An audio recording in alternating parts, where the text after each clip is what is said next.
जो अभी सरकार थोड़ा में ले आई तब भी आप क्यों लड़ाई लड़ रहे हैं? सबसे पहला बात, तुम कौन क्लास में है? छठा में है। छठा में। तुम पढ़ाई इसलिए न कर रहा है बाबू की बड़ा होकर अगर नौकरी करेगा। तो 1932 का खतियान का मतलब है कि उसके आधार पर एक नियोजन नीति बनेगा। नियोजन नीति का मतलब जैसे नौकरी में फॉर्म भरता है ना, तो उसी को नियोजन कहते हैं। तो नियोजन एक पॉलिसी बनता है। यदि 1932 का खतियान के लिए हम लोग नहीं लड़ते हैं और उसके आधार पर अगर नीति नहीं बनता है, तो तुम यहाँ पढ़ेगा, छठा के बाद 10 जाएगा, 10 के बाद तुम 12 जाएगा, और जब तुम बड़ा होगा और जब तुम नौकरी का फॉर्म भरेगा तो पता चलेगा तुम्हारे साथ साथ बिहार, यूपी, बंगाल का लड़का लोग भी यहाँ फॉर्म भरा है। तो उससे क्या होगा, उन लोग थोड़ा तुमसे तेज भी है क्योंकि हम लोग झारखंड के लोग हैं, और साथ ही तेज हैं या नहीं हैं वो बाहर के लोग हैं, तो तुम्हारी नौकरी को बाहर के लोगों को दे दिया जाएगा। जबकि वो नौकरी किसकी थी? तुम्हारी थी, क्योंकि तुम झारखंड के हो, नौकरी झारखंड में है, तो नौकरी झारखंडी की है ना, तो तुम्हारी नौकरी बाहर के लोगों को बांट देगा। इसीलिए हम 1932 के खतियान की लड़ाई लड़ रहे हैं, ताकि क्या होगा, उसी के आधार पर एक नीति बनेगी। उससे क्या होगा, जो बाहर के लोग लड़के हैं वो छट जाएंगे, उनका अपना घर है, अपना राज्य है। उससे क्या होगा, तुम आज 6 कर रहे हो, एक दिन 10 करोगे, एक दिन 12 करोगे, और जब फॉर्म भरोगे तो तुम्हारा नौकरी बनने का चांसेस बढ़ेगा।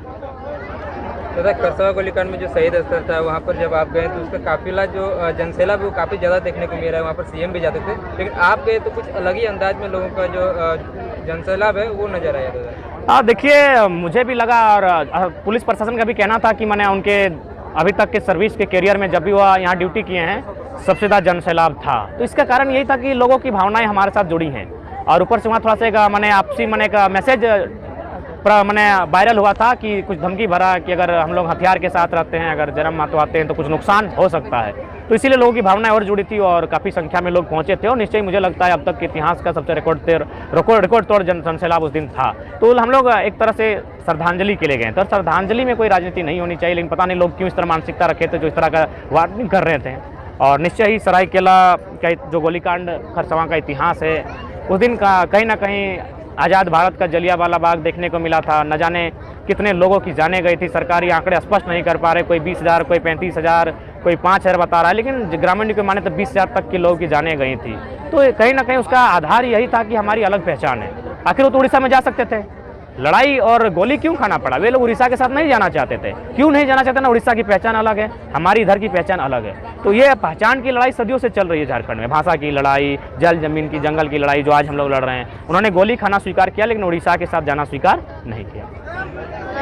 आप जैसे आंदोलन कर रहे हैं, हमें भी आंदोलन करना चाहिए या पढ़ाई करना चाहिए? बाकी तुम इंटेलेक्चुअल सपोर्ट कर सकते हो, कभी अगर तुम कहीं कुछ कागज में लिख सकते हो, तुम पढ़ने वाले छात्र हो, तो तुम मान के चलो 6 क्लास में हो तो 4 लाइन की कविता आंदोलन के बारे में लिख सकते हो। जो लड़के लोग आंदोलन में हैं उनके लिए लिख सकते हो, उनको पॉजिटिव देने के लिए। जैसे जब भगत सिंह आंदोलन करते थे, ये इनकलाब जिंदाबाद भगत सिंह का स्लोगन नहीं है, पहला बात जान लो। भगत सिंह ने स्लोगन को पॉपुलर किया है। ये स्लोगन था हजरत मोहिनी का। हजरत मोहिनी की हजरत मोहिनी करके एक कवाली गायक थे, उन्होंने भगत सिंह को इंप्रूव करने के लिए इस गजल को गाया था, इनकलाब जिंदाबाद। फाइनली ये भगत सिंह का नारा बन जाता है। तो ठीक उसी प्रकार तुम 6 क्लास में तुम अभी पढ़ो, लेकिन हाँ, तुम 2-4 कविताएं अगर लिख सकते हो तो लिखो, और उसके माध्यम से तुम घर में पढ़कर अपनी पढ़ाई को कर 2 कविताओं के माध्यम से बोलकर तुम सपोर्ट कर सकते हो। बाकी तुम्हें अभी 6 क्लास में तुम अच्छे से पढ़ाई करो।